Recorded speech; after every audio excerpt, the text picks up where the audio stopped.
Okay, so this is going to be the first top 10 I've done in quite a while, and this will of course be for 0.9, the new update. And before I get going, I will say that these new top 10s that I'm going to be doing are going to involve a great deal of subjective opinion, mainly because there's so much more that you have to consider now, and it's not always easy to test this in a concrete way as it was before.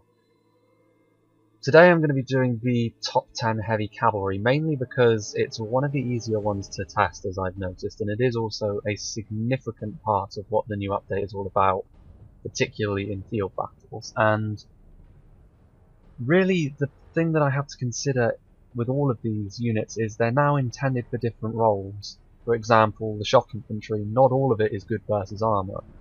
Some of it is much better at dealing with lower tier unarmored units, but they will get through them very, very quickly and efficiently. Other units will have lower attack in some cases, but they will be good not only against armor but also against cavalry, so they have more utility at the cost of lower damage and maybe slightly less efficiency at dealing with lower tier targets. And there's a lot of trade-offs like that through all of the categories, and the cavalry is no exception, because you obviously have your base stats and your hit points, and then you have the attributes, and this is where it starts to get a little bit more interesting. For example, you have a unit which is very good on the charge, very high attack, but it's not good versus armor or cavalry, which means if it gets caught in a cav v cav fight, it's going to be quite useless, but it's still very good at dealing with infantry. The unit that I would use for this example would be the Brotherhood of the Lance.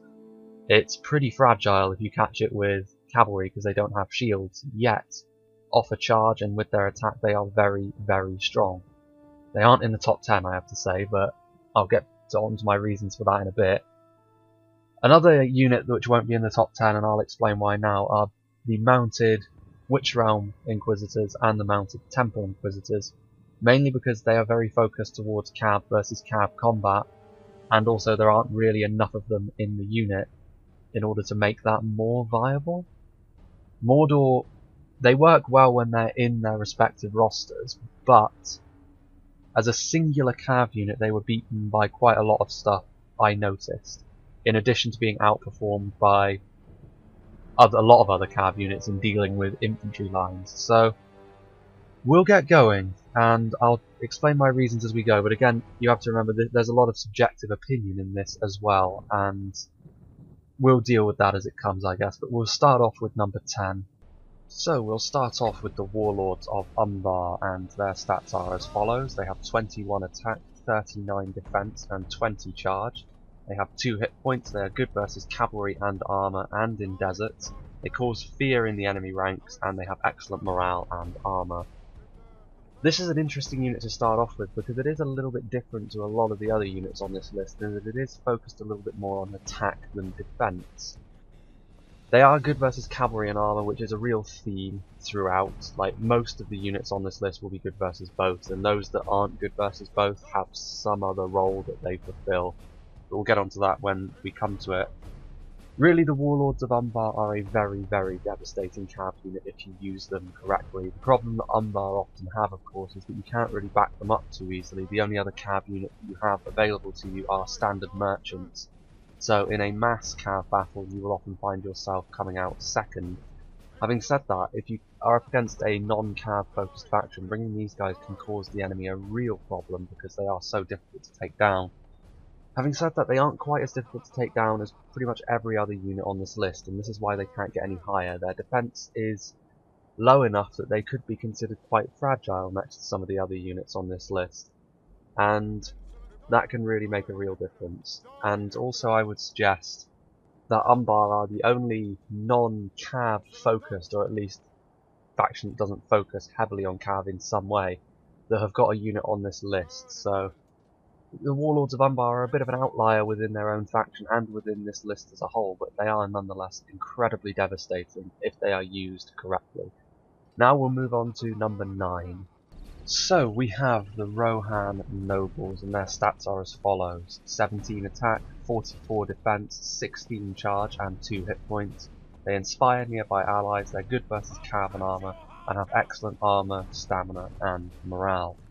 So one of the things to note that makes them better than the Warlords of Umbar that came before them is the fact that they have excellent stamina, so they will keep their effectiveness in combat for longer. Both are good versus Cav and Armor. They inspire, which is nice. It's not a huge thing, but inspiration is still something which can keep your lesser infantry in the fight if you charge into the backs of units they're engaging. You may be wondering why I put these guys ahead of the Warlords of Umbar, because you might think that the charge stat is pretty much all important when it comes to Cav, and the Warlords of Umbar have 20. And there are no units which have a stat score of higher than 20. There are lots that do have 20 itself, but none that go beyond that. And the reason for that is the charge stat for cavalry is not actually as important as you might think. The really important thing when it comes to cavalry is the mass. And all the Cav units on this list have got high mass, so that means they're going to devastate an infantry off the charge. This is demonstrated much more sharply, I think, by a couple of other units later on in the list. But for here, just know that the charge stat is not actually all that important for this. And the Rohan nobles are considerably tougher than the Warlords of Umbar in a prolonged fight, that's what I noted. And also the fact that they can keep their effectiveness for longer is also very significant. These guys were called the Royal Lords in the last patch, and there they were the strongest Cav unit in the game. So I suppose in relative terms they have taken a bit of a nerf, but even so, they are still one of the major factors in what makes Rohan's Cav force very, very dangerous. Still the strongest Cav force overall in the game, I would say, by a considerable margin actually. And yeah, so the Rohan nobles are one of the main pillars of what make Rohan so strong in the open field, and they themselves are very, very difficult to kill off indeed. But now we shall move on to number 8. If any unit was going to throw off having a low man count within it, with quality, it was going to be the Elves, but even so I suspect that only 8th on the list would be considered somewhat disappointing for a high Elf player. Nonetheless, the Eldar Enway nobles do find themselves here, and their stats are 25 attack, 44 defense, and 20 charge. They have 2 hit points, they are good versus Cav and armor, they have excellent morale, armor, and they have good stamina. So they are quite comparable to the Rohan nobles that came before, only their stats are better obviously, their attack is significantly better, their charge is better, and while it isn't as important, it does still help, it's not completely useless, so they will be slightly more damaging off the charge.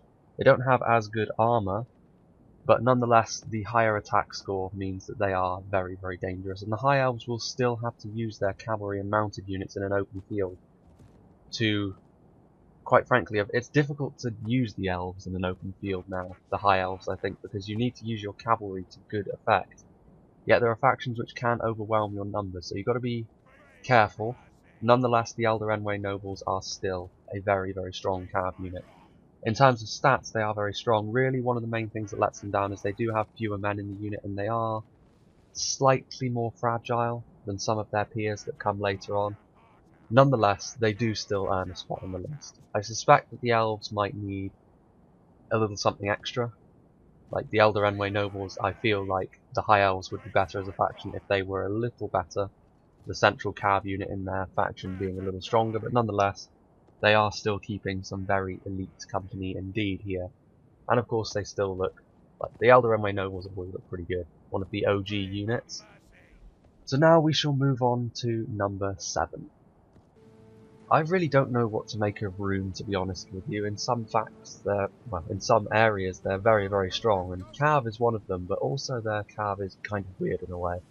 But we'll save that for the eventual faction overviews. For now, just know that the Carmel's Dragon Knights themselves are a very, very strong unit. They have 18 attack, 45 defense, and 20 charge. They have 2 hit points, they inspire their allies, they have the fear effect on enemies, good versus Cav and armor, excellent morale, stamina, and armor. In many ways, I look at them as being the tanky variant of the Warlords of Umbar. They have all of the same attributes really, they have fear, they also inspire though to be fair. And also they have excellent morale, stamina and armor, that trinity which makes them very, very tough to kill. That very high defense score is also very nice, 45 defense is one of the higher numbers that you'll see. And just all round a very, very excellent Cav unit. The Elves have similar stats to them, but the Camel's Dragon Knights have got slightly more men in the unit and that higher defense as well. means that they stand up much better to arrow fire and the like, which again, being zoned out by arrows is going to be a factor that your cav might have to deal with, because, you know, the enemy will see your cav as a threat and will want to get rid of it as quickly as possible, so being able to stand up to projectiles is important. And it's something that the camels, dragon knights do very, very nicely, and of course they look fantastic. That's the theme really of all of these units. All of the top heavy cav units look appropriately awesome. But yes, the camels, dragon knights, I was expecting this to be one of the best units, honestly. It's not quite as good as I thought it was, but fortunately for Rune they do have something else which they can bring to the field, but we'll get to that a little later on. For now, we'll move on to one of the more unique units in number 6. The ultimate in cav to cav fighting, the Nurad Windblades. They have 40 attack, 32 defense and 20 charge. They have 3 hit points, they're good versus cav and in deserts, excellent morale and stamina, and good armor. Essentially, these guys are very, very important for Khan, because Khan's cavalry is honestly a little light, could be considered a little flimsy. The Brotherhood of the Lance, like I was talking about before, are a part of Khan's now. Kind of indicative of most of their cav roster, to be honest. But these guys will absolutely shred a lot of lower tier cav in melee. Against higher tier cav, they will still do the business, but they have got lower men in their unit, the lowest amount of men in the unit on this whole list. So they will need a bit of padding from their associates, so they've got a bit of a hit point sponge if they're going to go up against some of the units on this list. But nonetheless, they do such a high amount of damage. 3 hit points as well, very significant. 40 attack as well. They don't have as high defense, so, you know, with their dual swords, it's worth saying that projectiles, they're a little bit more susceptible to them, but they're still not bad against them.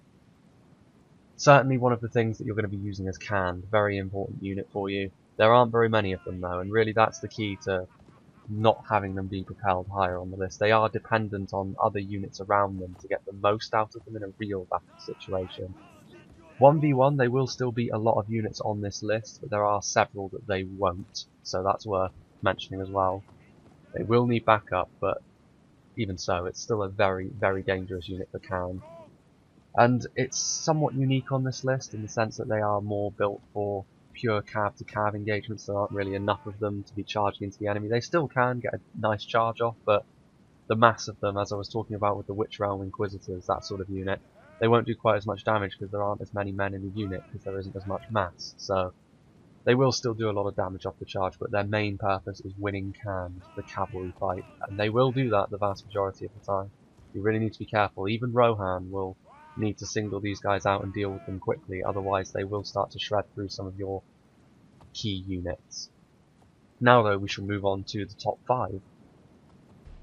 This was a surprise, and this honestly is one of the units where the less important charge stat is explained in a little more detail, because here we have the Earls of Dale, and they are not a shock cav, they are a melee cav. They don't have lances, they have swords and shields. So their stats are 22 attack, 50 defense and 10 charge. They have 2 hit points, they're good versus cav, excellent morale and armor, and good stamina. So 10 charge, that's significantly lower than most other units on this list, and yet it doesn't matter, because if you clatter into an enemy line, that mass is going to be what does the damage, and you will be able to mow down a unit pretty much as effectively if you get a nice clean charge off as some of the units that we've seen before. They also have a lot of men in the unit, which increases this, certainly. Under normal circumstances they'll have 51, but of course here we have 52 because of the general. It just goes to show that that's the important thing, and also their defense. 50 is extremely high, they're going to be very difficult to kill from range and in melee. They are not good versus armor, which is a factor. However, it doesn't really matter too much. I think being good versus cav is a little bit more important, because you confer that bonus in a cav to cav fight. You'll do very well for yourself. Now the thing that Dale will struggle with in general, this is more of a faction thing, is again, like Umbar, this is really the only super good cavalry unit they have. Now, they do have the 8th Wodia and the Dalian Cavalry, which isn't bad, but neither is it super good. So against a really strong cav force, Dale will still probably lose. Having said that, the Earls are still an excellent cav unit, one of the best, based on everything that I looked at, and I can't deny the fact that the melee cav is now finally useful, unbelievably. So here we have the Earls, and they start off the top 5, and in 4th we have pretty much the best melee cav unit. From then on it's back to the shock, but the tanks on horseback are next. If you were looking for a defensive unit, then you've come to the right place, because the White Knights have 25 attack, 51 defense and 9 charge. They have 2 hit points, they inspire their allies, they give fear to the enemy, they're good versus cav, excellent morale, stamina and armor. Essentially they're just the Earls, but better. Like again, the 1 less charge doesn't really matter too much because the mass does all the work. They have more attack, they have more defense. The trinity of excellent morale, stamina and armor is present.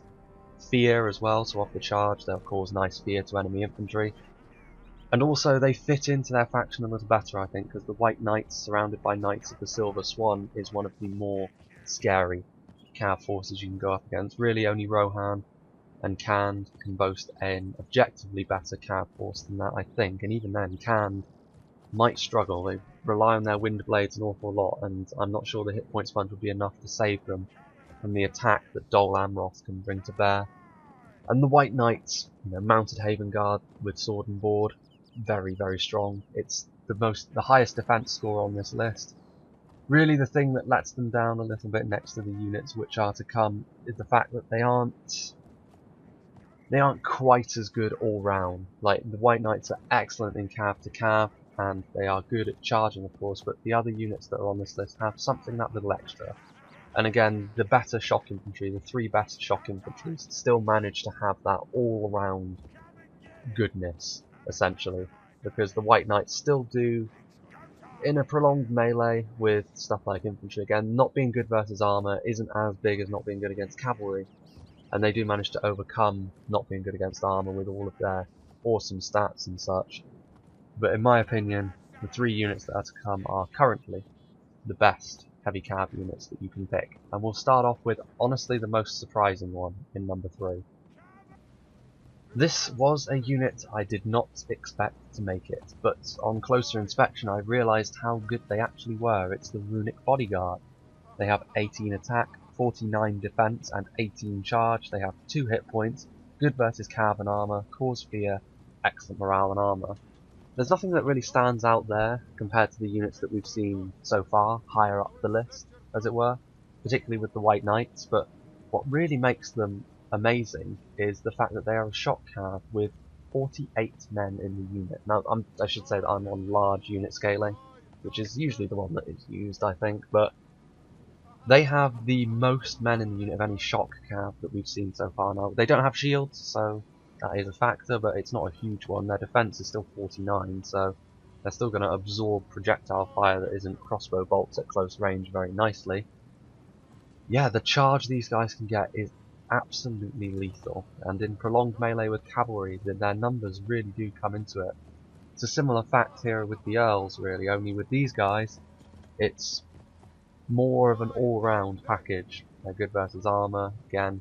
They're fast as well. The 2 melee cav, it's worth saying, are a little slower, but the Runic Bodyguard surprised me with how good they actually were. And yeah, they are better than the Carmel's Dragon Knights, and I can't help but wonder if maybe having this many men in the unit was a bit of an oversight. So it's possible that these guys will be changed quickly, but I don't know. If that's the case, then these guys would obviously probably be removed from the list, or at least be put significantly further down. And maybe the Gondorian General's Bodyguard would sneak into 10th and push everything else that's behind this up a place. But even so, the Runic Bodyguard, who'd have thought? One of the OG units. Speaking of OG units though, we have another one in number 2. It seems like quite a while ago now that I proclaimed the Knights of the Luminosity to be the best cav unit in vanilla, and since then in Reforged they've always been good, but they've never quite reclaimed the heights which they once occupied. Now though, I think we can say that they have returned. They are the 2nd best cav unit in my opinion. They have 26 attack, 50 defense and 20 charge, 2 hit points, they inspire, good versus cav and armor, they cause fear, excellent morale and armor. Again, real tanks on horseback, it's a real theme as we move along here. 50 defense, 26 attack as well, that's a very high attack score for a cav unit. So in prolonged melee with enemy cav, they're going to be doing a lot of damage. They have all of the attributes you want them to have. Excellent armor, good versus cav and armor. They cause fear off a charge, that sort of thing. Once again, Arnor are a real force to be reckoned with, I feel, and the Knights of Illuminus are one of the central things with that. If you face Arnor in a field battle, you can certainly expect their general to be occupying a spot in this unit, to be sure. One of the best looking units still as well. They really nailed the look of this unit back in vanilla, and still they managed to hold that even next to all of their stylish compatriots that they now have. There is, however, one unit which prevented them from reclaiming their old crown, and there have been subjective opinions throughout this list, but with this final unit I don't think there can be any doubt that they are the objective best cav unit in the game, as it currently stands. The Royal Lords may well have lost their spot at the top, but the Kalanardon Knights are what takes the top spot now, so Rohan still occupy that spot. They have 25 attack, 47 defense and 20 charge. They inspire, they cause fear, good versus cav and armor, excellent morale and armor. So far, basically the same as the Knights of Illuminus, only with slightly less attack and defense. But they have 3 hit points instead of just 2, and that's all important. It makes them so tanky, so difficult to take care of in melee. 1v1, they will beat every other cav unit in the game, and that's significant, even against the Nurad Windblades, but of course, if they have a meat shield, they will probably do a bit better, and again, melee cav as well. They have a decent amount of men in the unit as well, compared to some others on this list, and they are just all round. I don't really have a bad word to say about them. They are the strongest cav unit at the moment. Also, they look fantastic. I mean, Theoden's armor, that style, excellent. And it gives Rohan that center that when you're looking at a devastating charge from the Rohirrim, these guys are going to be at the forefront. And it's a very difficult thing to deal with. Obviously, you're going to need dedicated anti-cav all throughout your army if you're up against Rohan. But even then, if these guys catch you off guard, they are going to devastate your army pretty quickly.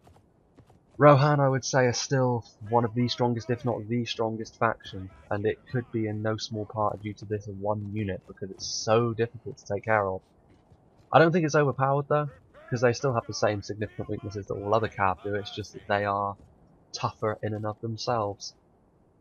So yes, this is the #1 cav unit. Again, it's my opinion, but I think that this is the most objective opinion that I have that's on this list, because they are so tough.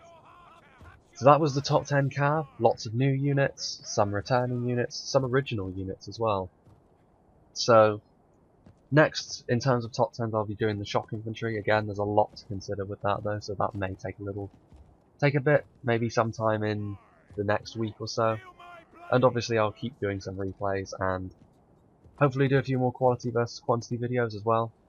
Now that the mod is fully released, we can get into the meat of some units. I think I'll be doing the Blackback Mountain Berserkers for that next. And I hope you'll join me for those videos, and I hope you enjoyed this one.